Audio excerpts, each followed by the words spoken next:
Good afternoon. It's Monday night. It's 8 o'clock. It's Dialogue with Dozy. Hey, your boy flying solo tonight. KV is a little under the weather. He sends his regards. He's watching the show. He's just not able to come on tonight. Um, we've got we've got the show that we've been wanting to do for several weeks now tonight, and we're glad that you are on board. And we're going to celebrate Black History, Black Music Month. This is the celebration of Black Music Month. That's what June has been designated as. And I am so excited about the guests that are joining us tonight. Jason Berry and his lady, Yasmin Jacotin, was blessed to work with her many years doing this in the school system, where she was a local music teacher that trained the minds of young people musically and cultivated the talent. She even got me to sing a little bit better on key. And they're on tonight. Let's bring them on. Jason and Yasmin, come on. Hi guys. How y'all doing? Hey, how you doing? They, Hi, they're guys. they're kind enough. They're remote. They're kind enough to just be out there outside and just kind of to lend their experience to us tonight. And we're so glad that we. Jason is a musician. He marched in the 100 and. Rattler for life. Okay, so you don't want to hear nothing about the pride, huh? Go ahead. I'm sorry. You don't hear nothing about the pride, BCU, do you? Go ahead. Go ahead. I had that Cookma orientation, all right, but you still all right. Oh, so you was a Wildcat. That's what you're saying. Well, I couldn't finish over there. Had to commute over to UCF, but that's where I ended up working while I was working on policeman in Daytona. I did a lot of their games and ended up chauffeuring the president. So my heart was with the Wildcats. But my son saved us a lot of money. He played football for FAM, so on scholarship. So yeah. What's so funny is I went to a high school with one of Bethune Cookman's descendants, Jock Bethune. Yeah, good friend of mine. Oh, wow. Wow. But during my tenure there, Mr. Bethune, the grandson, had a prominent role in the humanities department, and I met his daughter, Evelyn Bethune. So those names were royal to me because I always revered her from a distance, even before going to Daytona. So yeah, but my daddy started his college career on the Hill, playing football. So it was just full circle that a grandson with his name would end up playing there on scholarship full time. So, hey, we all one family. That's right. HBCU. Amen. HBCU, that's what it's about. So tonight we're talking about Black, uh, the history of Black Music Month, and I did not know that this was something that was being celebrated, and it just President Biden put a lot of emphasis on it. President Obama brought it back to life.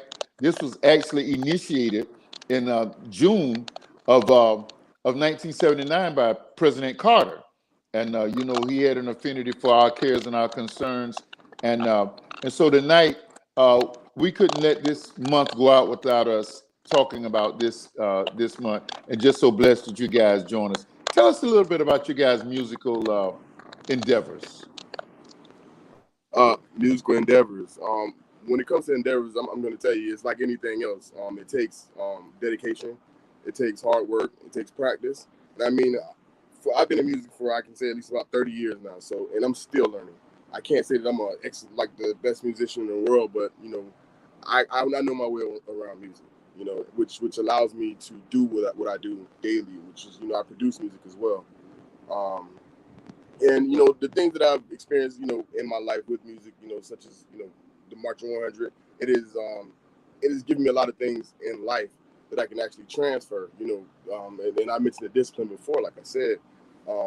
It takes discipline out here for us as Black males to actually strive out here in society. And without discipline, we're nothing. I mean, we will be nothing. Which is what I try to teach my kids too. As well. You have to have discipline. You have to control your emotions because what they expect us to be. ABMs. Angry Black man. So, the big thing is discipline.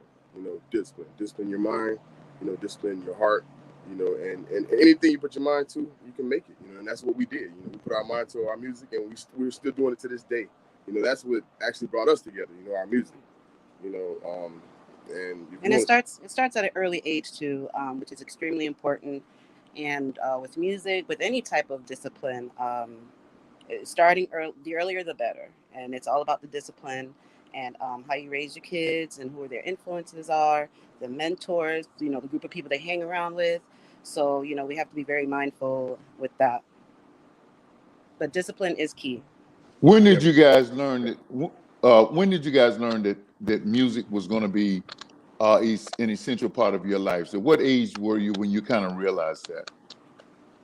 I started around the age of 8 with piano lessons and singing lessons. My mom enrolled me in different. I remember having vocal lessons at Coleridge Presbyterian Church, and we had our recitals there. I was taking piano lessons, vocal lessons, and then it just progressed throughout middle school.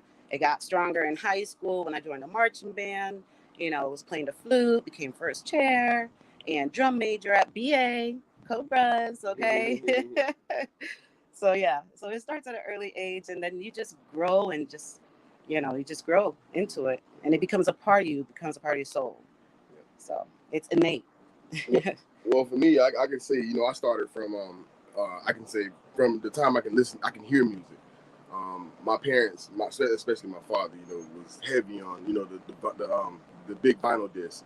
They don't use those anymore. Actually, they are coming back now. But, the big vinyl discs, he had the things like Sugar Hill Gang, Anita Baker, Sade, all that good stuff. All the Marvin Gaye, all the Motown hits, Michael Jackson, Prince, everything, and those are the things that played in the background in our household. And I'm sure, a lot of blacks can relate to that because those are the things that were the theme music to our, our upbringing. So I can say that my music started there. And with that, you can hear the passion in the music that they made at that time, because they were speaking about, whether they were speaking about political things, whether they were speaking about, love, whether they were speaking about passion, you understand? And that's the passion that captivated me at that time. I can hear the passion in the music. And I'm not going to go too much into that. I'm going to just leave it there. But that was the beginning of my journey with music. And, it went on to me, being in the marching band, of course, myself, and I had some wonderful band directors, starting from middle school. And they came from the Marching 100, which made me want to go to the Marching 100 even more, because they were, my middle school band director, she was a baritone player, in the Marching 100. So, everything she played Marching 100 videos, and it's about the influence. That was the thing, the influence. And that's another thing that we got to explain, the influence. And that's what we had. We had an influence that gave us something to want to be. And that's something that we lack in society today, as a people. We lack influence. We lack people that show us something that we would want to aspire to be. And that's what we had growing up, and that's what helped us. And I hate the fact that that the importance of music is being taken out of schools, because that's something that actually I went to school to do. I went to school every day. That's what drove me to walk to school every day. I walked about 1.5 miles, and I had to walk over the overpass. I don't know if anybody's familiar with the overpass in Lottie they call it deep side. That's what we call it. Because I'm gonna tell you, I came from the streets. That's where I came from. I grew up with the hoods. In the hustlers. I grew up with them. But it actually gave me an understanding of one side, which is where we come from, how we got there, and then it got me to see another side too, is where we can be if we actually try to do better. I don't know if that makes any sense, because I keep going for days with this, what I mean? But that's the type of thing that I've been on it. The thing that has got me on this journey is FAMU. FAMU, HBCU, they have gotten us, like the way they teach you, pro-black. Like black, they teach you about black musicians, black mathematicians, black poets, black scientists. Like, whereas opposed to, in our schools today, all we learn about really in elementary school and high school are, European scientists, European mathematicians. Nothing wrong with knowing that. But we, as a people, we need to know who we are as well too, in order to move forward. You understand? We have a great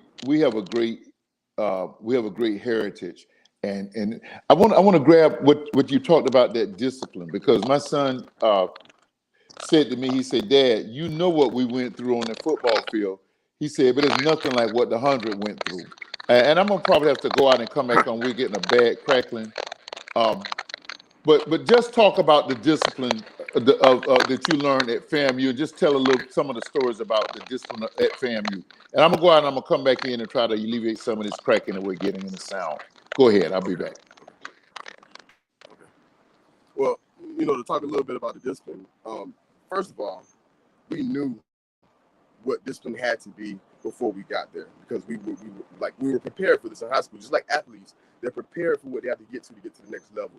So we already knew that discipline was a part of it. So, to build discipline is not only, physical, it's also mental discipline.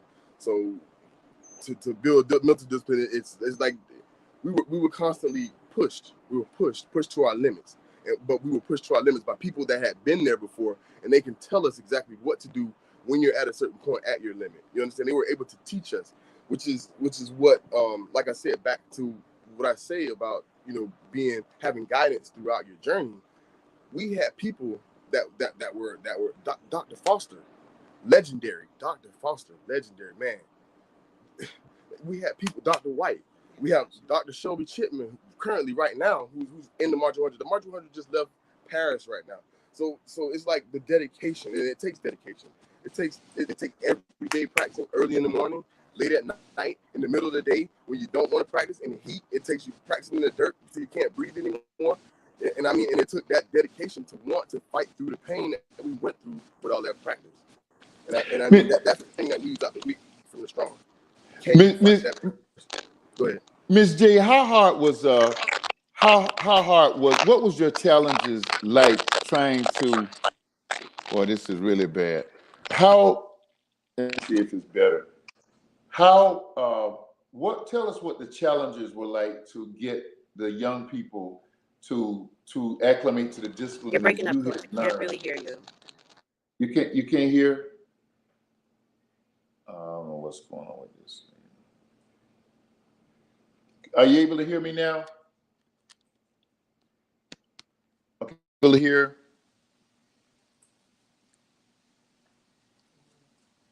Okay, this has got to be alleviated. Hello?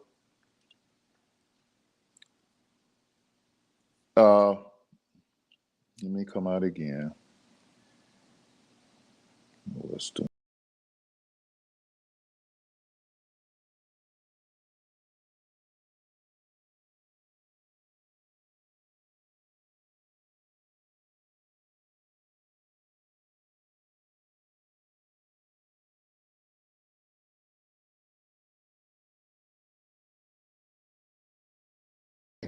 Are you all able to hear me now? Are y'all able to hear me? Okay, because now I have no audio. Go ahead and ask your question. I got you now. Okay, so Ms. J, what was your challenge? What was your challenge trying to parlay the discipline that we all know that it takes to be a musician and a good musician over to the young people that you work with during your tenure as a music teacher? What was that like? Oh, well, teaching the elementary students was, first of all, a lot of fun. I made it fun, and I taught them Black history through music, through dance, number show, everything. So, like Jason was saying, it all takes discipline and repetition and practice with the little ones especially. And so that was my goal with teaching elementary music. And I'm pretty successful with it. I see, kids, they're like in high school right now. They come back and they remember me, and come back and they say, "Oh my God, music was the best special." Or they had so much fun. They learn, and they're being, stories that comes along with them. So yeah, it was a joy to be able to teach music, and I'm teaching my kids music now. They're on the keyboard. My daughter, she's singing all day, so I know we're doing something right when it comes to that and the discipline and instilling it into them. Well, Jason's fight and his story is so much more different than my experiences, because I went to Florida State, and so my background was mostly in classical, right? We have a diverse group here. It was mostly in classical music, European, and I didn't get the experiences that I wish I had if I did. So. but as a couple, you all bring a whole lot to the table. You know, your children are blessed because they get the full diversity. Now, Ms. Jackson, I got to go back and I got to dispute one of the comments you made. You said that the students said that music was their best specials. They told me that PE was their best specials. I was a PE coach. But we had a great we had a yeah, we had an awesome team. You helped me. I mean, I'm not a singer, but you helped me at least not totally embarrass myself singing with some Zay. So I know your qualifications. I was listening to one of the songs that you used to do for graduation. Well, you had some background knowledge on it. Yeah, well, yeah, I was just that song. Background knowledge on it. You weren't that bad. Yeah, I just appreciate it, and nice, to hear and to hear Jason say that it's a shame that our kids that music's even being taken out of the school. That's like tragic. That is tragic, and it's just something that we cannot. So what has happened normally, where the schools dropped off, the black church picked up, and as a black church man, a person, I'm just not sure where we are right now after in post-pandemic.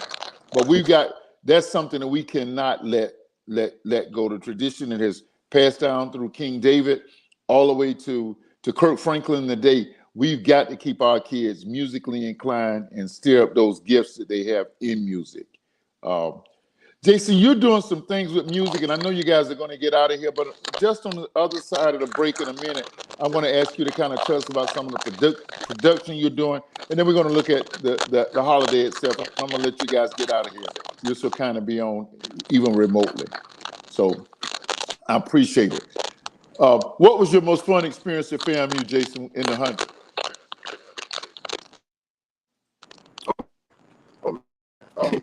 Every time we performed in the middle of a show, you know, seeing those thousands of people out there hollering and singing the songs along with the FAMU March 100, those are the best times, man, because it made all those days of practice, all those mosquito bites and big old insects up there popping us all day and in that sweat, all that work, you know, because we were stars, you know, stars, all stars like they are right now. And I'm so proud of the 100 right now, man. I am so proud to say that I was in that number.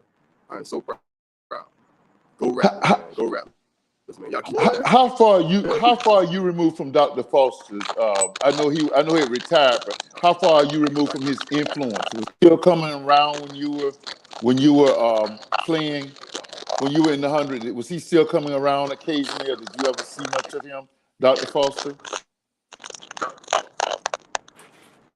Well, you know, when I was there, you know, unfortunately, you know, Dr. Foster was, you know, in his really elderly years, you know, so when he came around, it was like kind of like seeing Michael Jackson, you know, really, you know, and he'd wave, you know, and, you know, say hi to everybody, you know, people show him their respect, you know, but it was like seeing an all-star because he is the March 100. He is where it came from. We have to give all praise to William P. Foster, you know, because he made the March 100 and his legacies, you know, Dr. White, you know, Professor Bing, all my professors, you know, rest in peace, Professor Bing, you know, all my professors, you know, that we had, you know, in the March 100, because each and every one of them played a part in us wanting to be the best musicians, to be the best band in the world.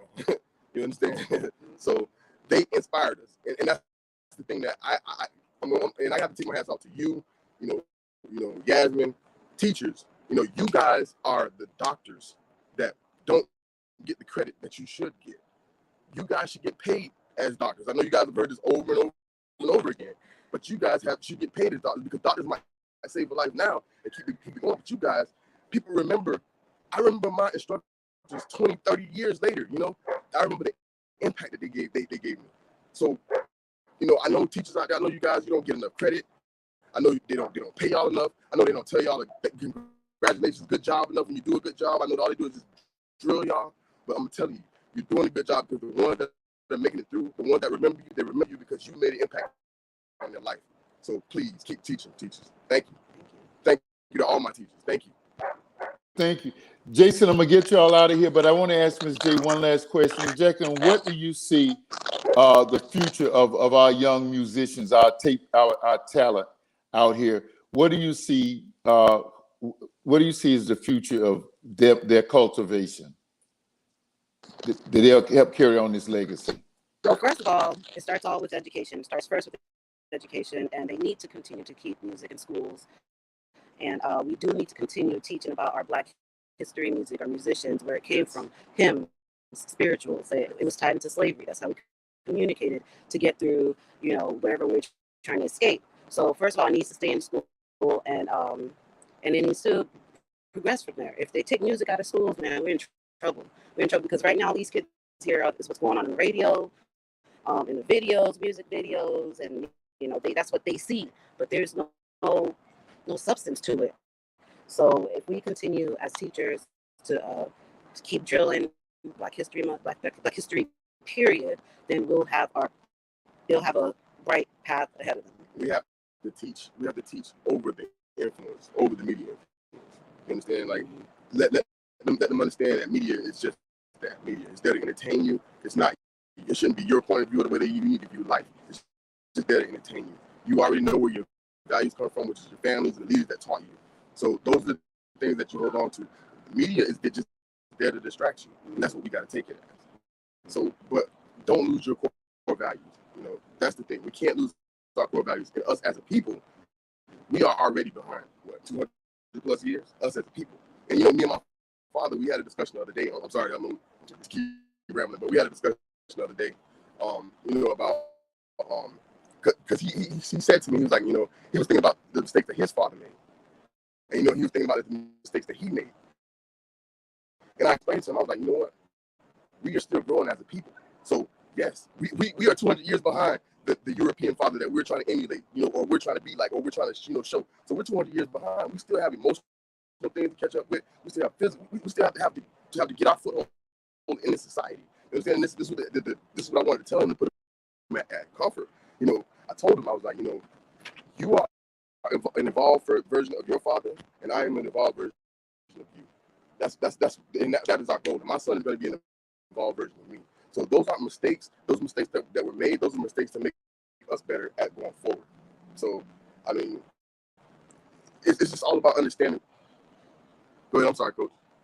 No, I'm just going to say one thing for sure. You guys are the power couple of music, and we have got to get you back on when we got these sound issues resolved and get you to share your experience. We didn't get to talk about your production work, but I promise to get you all out in 30 minutes. Maybe next time when we get you back on, we'll have the young man that I told you that I promised to try to get us all on together and to discuss this further. Thank you so much for joining Dialogue tonight, and we look forward to y'all coming back. Man, God bless y'all. Big ups to Jason Berry and Yasmin Jacotin and family. We love y'all, man. Appreciate you here.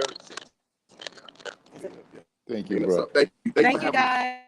Thank you. And great job on the show, Coach. Keep it up. Keep it up. Thank you for the invite. We'll be more prepared next time. You're good. You're good. We'll get it. We'll get it. Keep pushing the narrative, Coach. Keep pushing the narrative. Thank you, You know sir. what I mean? Thank you, sir. Yes, sir. Thank you. Appreciate you. Keep hope alive. Thank you. We're going to break, and then we're going to have another word about music, and then we're going to talk about some of the things that's going on in society today. Let's hear from our sponsors. They do a great job. You saw they brought us through a tough little season right here, but we still had a good time at it. The information that was shared and the words that were spoken to us, the challenges and the encouragement, we need to build from that and let it take us. Let's hear a word from our sponsor.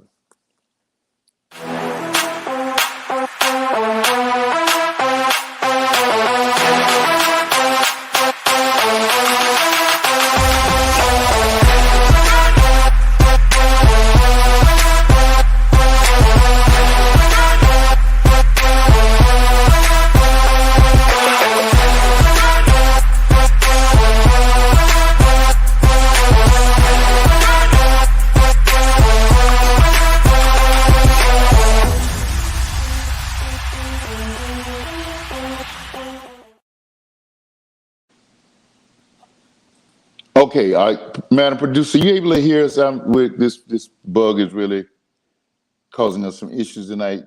Are you able to hear us? Okay, good. All right. So it's the halfway point tonight. It's a lot of things going on, and there are a lot of people who are just begging me to get them. They have been raising their hands. saying, please, I want to be your subject of, are you serious tonight? And then there's a whole another boatload over here who is saying, I know you got a dang dog with my name on it. Yeah, it's a lot of y'all. I'm gonna catch up to you. But tonight we want to salute the authors of Black music and celebrate what it has meant to our culture. Black music.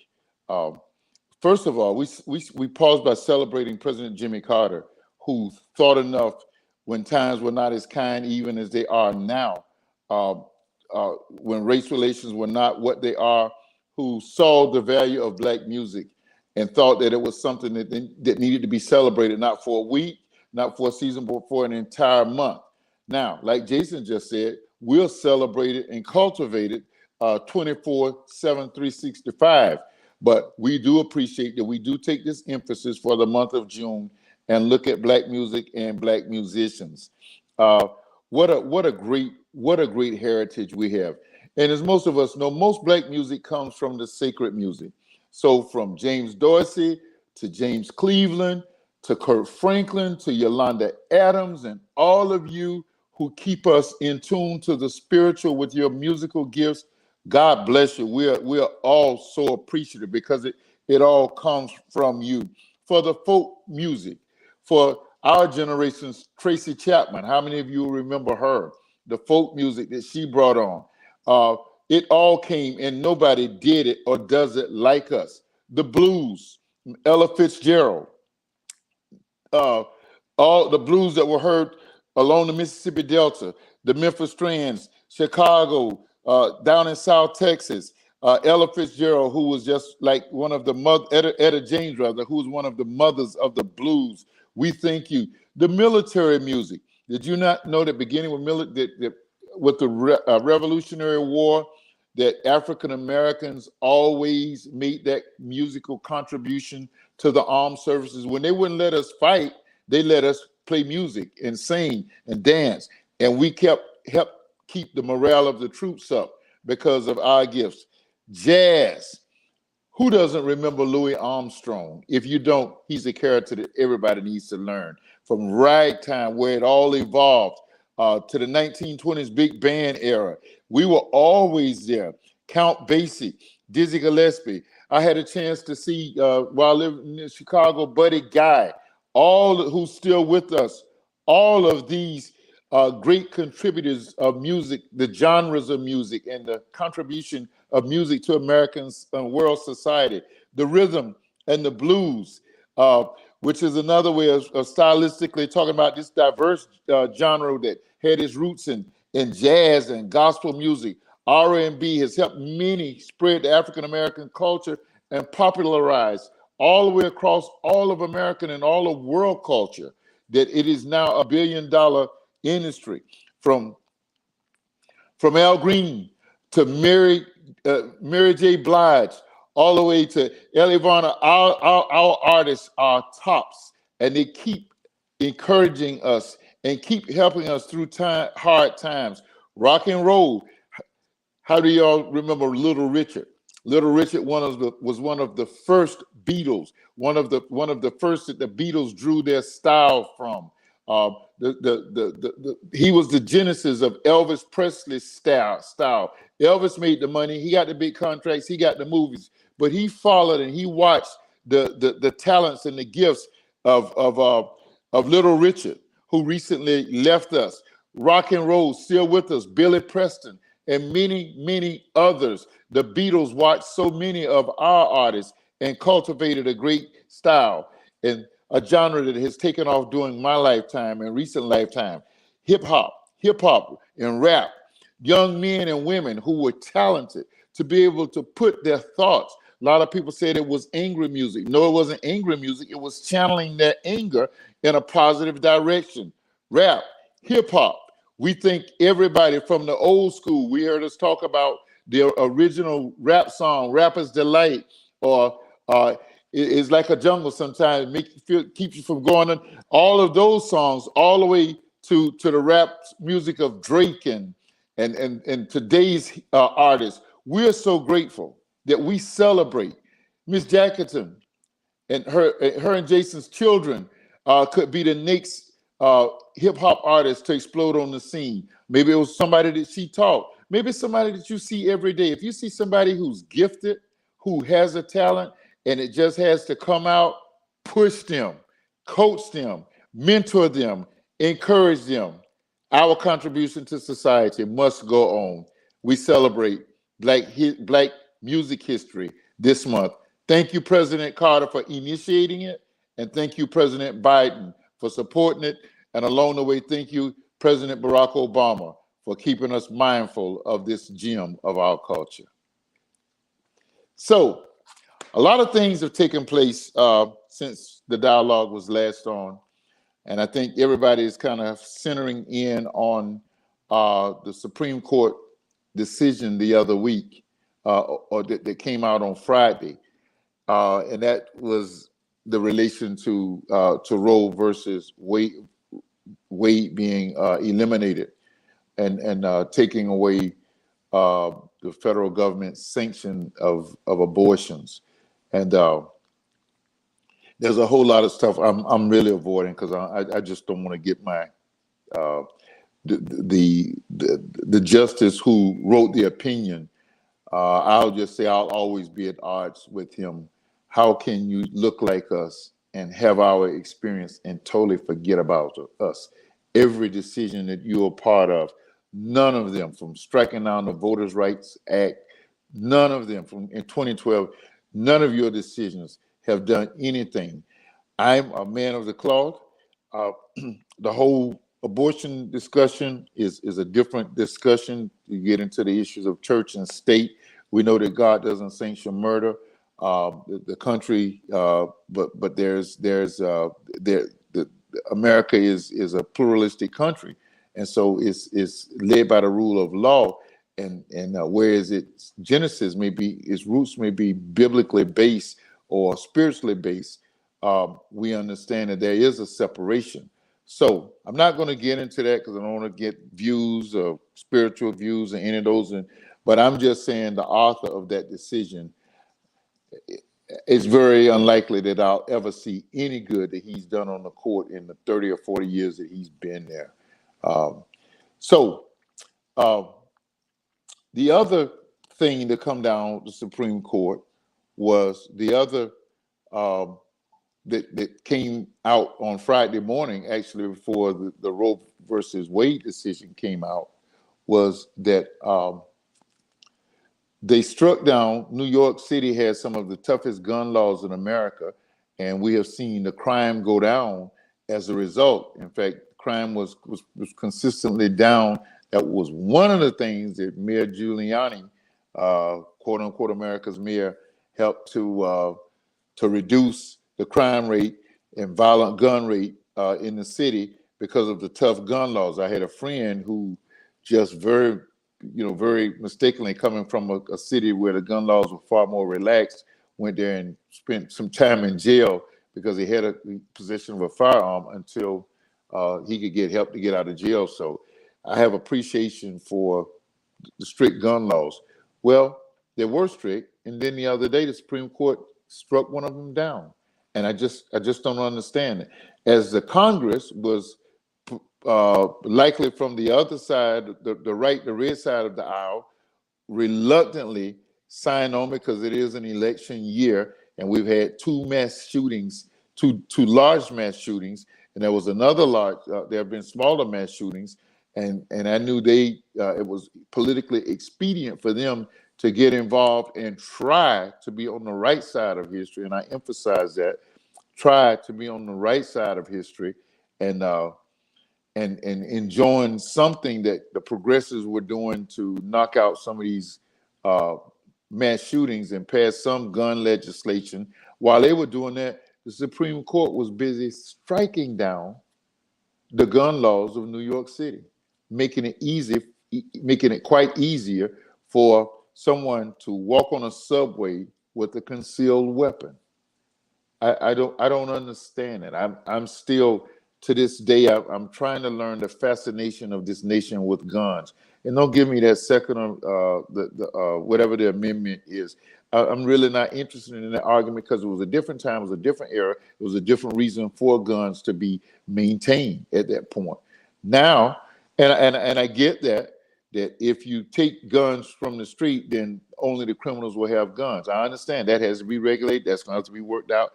I wish there was a society that the only people that could legally carry guns would be the military and policemen. That's just my naive American citizen feeling about guns. I guess I just basically kind of despise guns because I've seen the destruction that they've caused. They caused. April 4th, 1968, our leader was taken from us with a long-range firearm. And then the last bastion of hope that we had politically as people that anybody cared about us in this nation was struck down on January 6th of 1968 after saying at Dr. Martin Luther King's funeral that there's no telling who's next to suffer from senseless act of bloodshed. Bobby Kennedy was killed with a snub-nosed handgun in the ballroom of the Ambassador Hotel in Los Angeles. He was shot on January the 6th. He died on January the 8th of that year.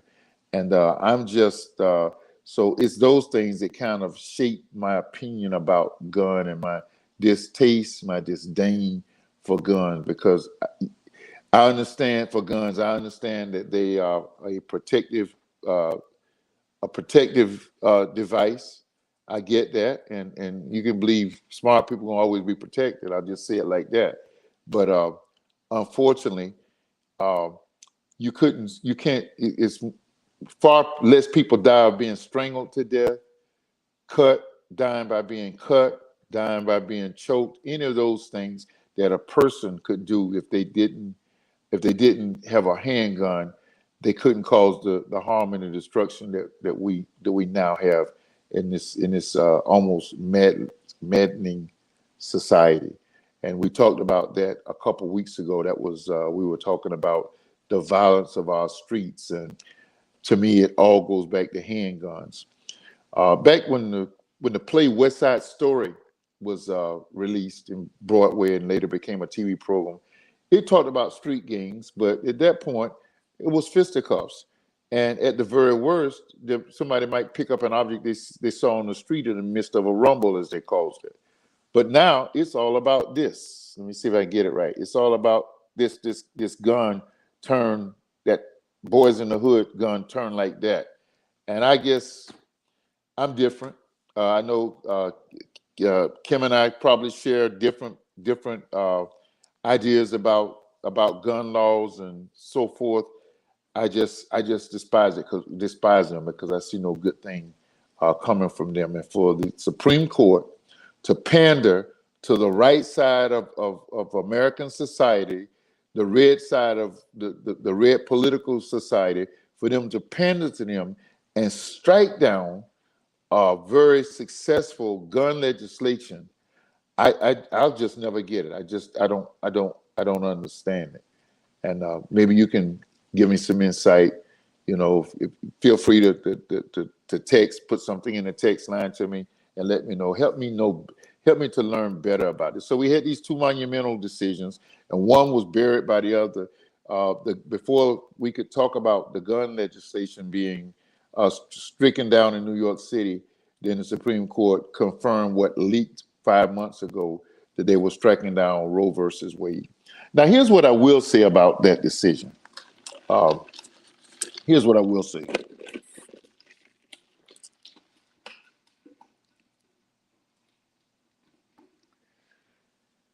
I think if we didn't learn any lesson at all, if we never learn a lesson, we need to pay attention to who is elected as the president of the United States.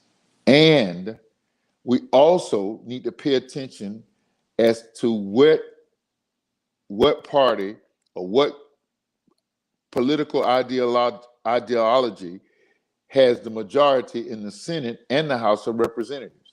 Here's what I'm talking about. Had Donald Trump not been elected president, He did what very few presidents get a chance to do, and actually, he did it because thankfully he was voted out of office. He did it in one term. How many presidents get to place 3 Supreme Court justices on the bench, particularly in a 4-year term? Now, one of those choices was stolen. It was Merrick Garland, and he was Barack Obama's choice, and it would have tilted the court. A court that had leaned to the right, it would have leaned left. But Mitch McConnell, because he was the majority leader of the Senate majority leader, because there were more Republicans in the Senate than Democrats, would not allow President Obama to put his choice to bring them up, Merrick Garland, to be nominated, to be vetted and voted on by the Senate. He would not even allow him to come up saying, let's wait until the election. And that was 6 months before the election. So because whatever reason America put Donald Trump in the White House, he took that choice, that Supreme Court justice that was waiting.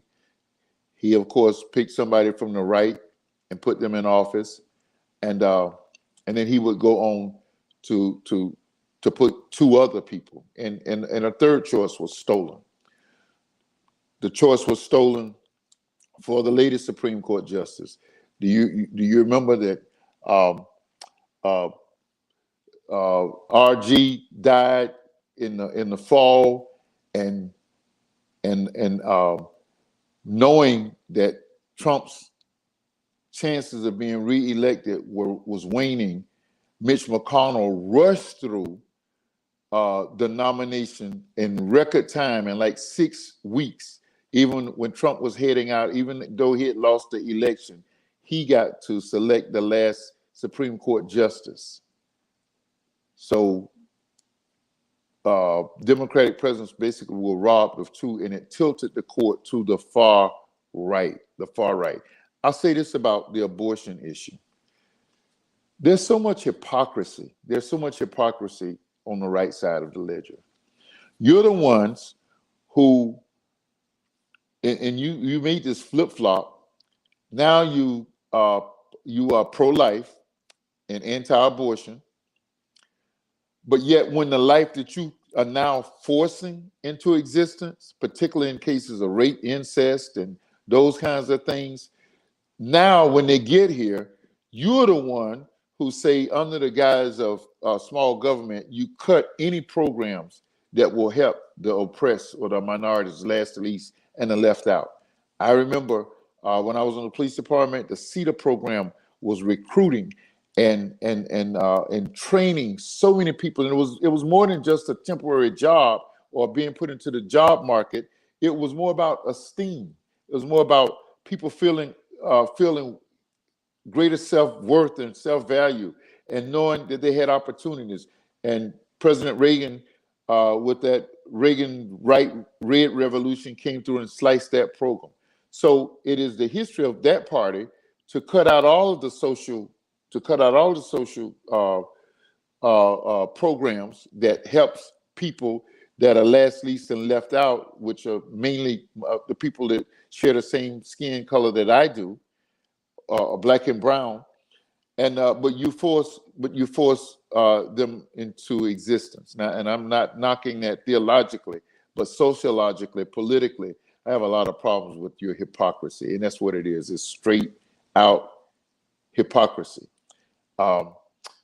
Also, the big thing that's going on in Dade County. Dade County has now politically gone from, it used to be a bastion. We talked about it last week, that from Palm Beach County all the way to Dade County, it was a Democratic stronghold. Dade County has now turned red, and it's mainly because the Hispanic population has been fed the garbage, and they're buying it hook, line, and sinker, that America is turning into a socialist government as opposed to capitalism. And socialism is always a part of American society. That's what the Social Security Act is. It's a part of taxes is socialism. We put money in together. We pay money to be represented, to have goods and services. But now it's wrapped under the word of socialism, and that's demonized as a bad word. There's just so much hypocrisy. Clarence Thomas is on the Supreme Court, and with all of these judgments and his judgmental attitude, he should be recused from just about every case that's before the court right now because of what his wife has just done.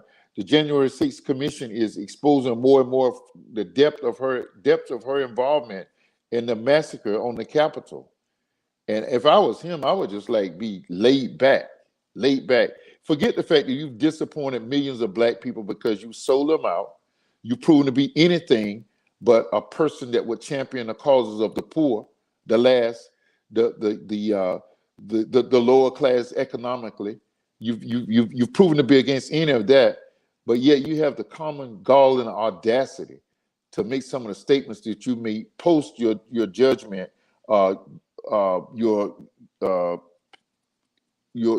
writing condoning the decisions that were made on Friday.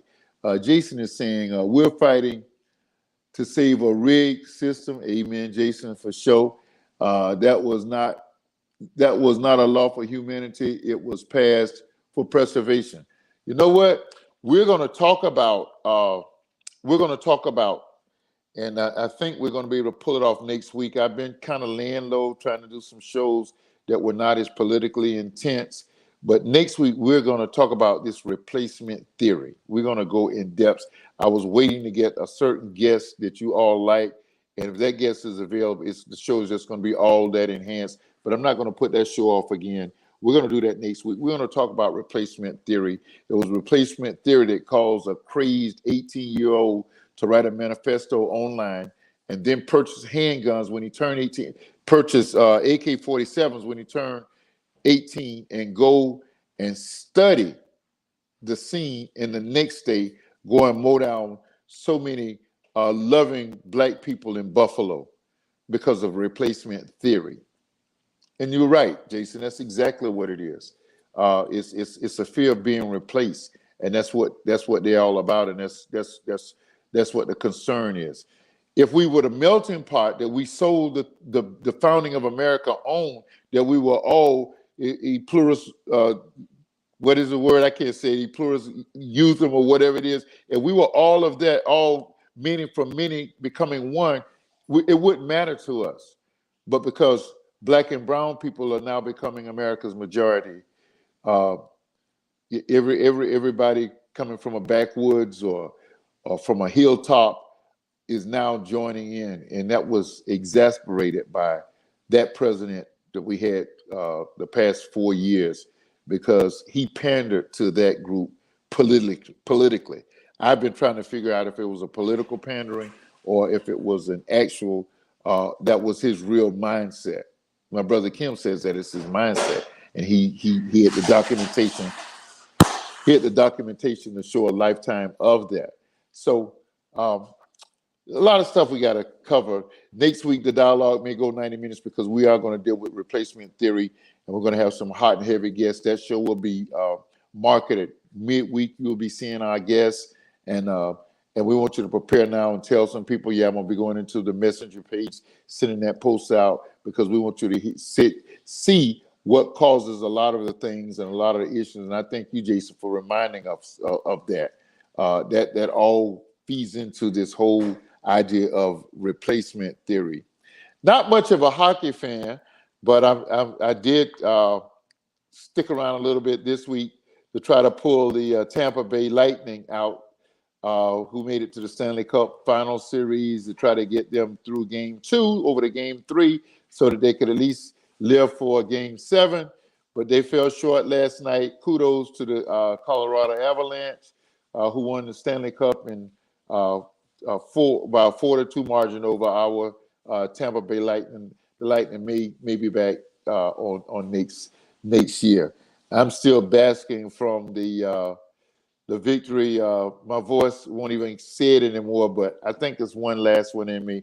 Warriors, Warriors, Warriors.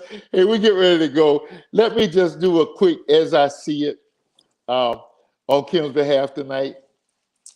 As I see it, first of all, kudos and appreciation to Jason and Yasmin for coming on and sharing. We were having some technical difficulties on there, and we're going to bring them back, and we're going to, because we want to delve into, they gave a lot of their theory and their mindsets and what's on the inside of them musically, but we want to talk about some of the mechanics of making it happen.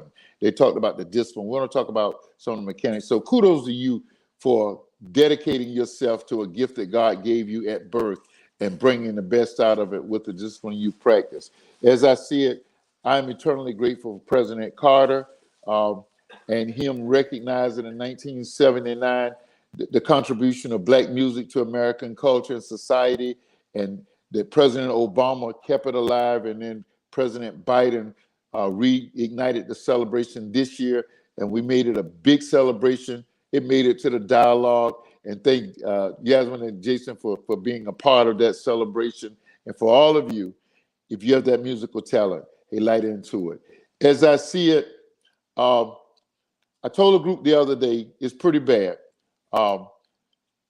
One poll indicates that regardless of the facts that's coming out about the January 6th incident by the January 6th commission, all of the horrific facts, I just kind of leave it like this. If Barack Obama had orchestrated that, how far would he be buried? How deep would he be buried in Leavenworth right now? As I see it, unless God steps in, this country is going to implode from the inside. And I pray that I'm wrong. But as I said, I must remain optimistic. I must remain a person of faith. And I believe there are enough goodwill people that will make us overcome every rift in our society, every wrong that's out there, just like we rallied together as good-hearted people, regardless of our color or creed, during the 2020 George Floyd tragedy. I just believe that America is the kind of country that can come together. We're waiting to see that it will. As I see it, again, a great celebration of African American Music History Month.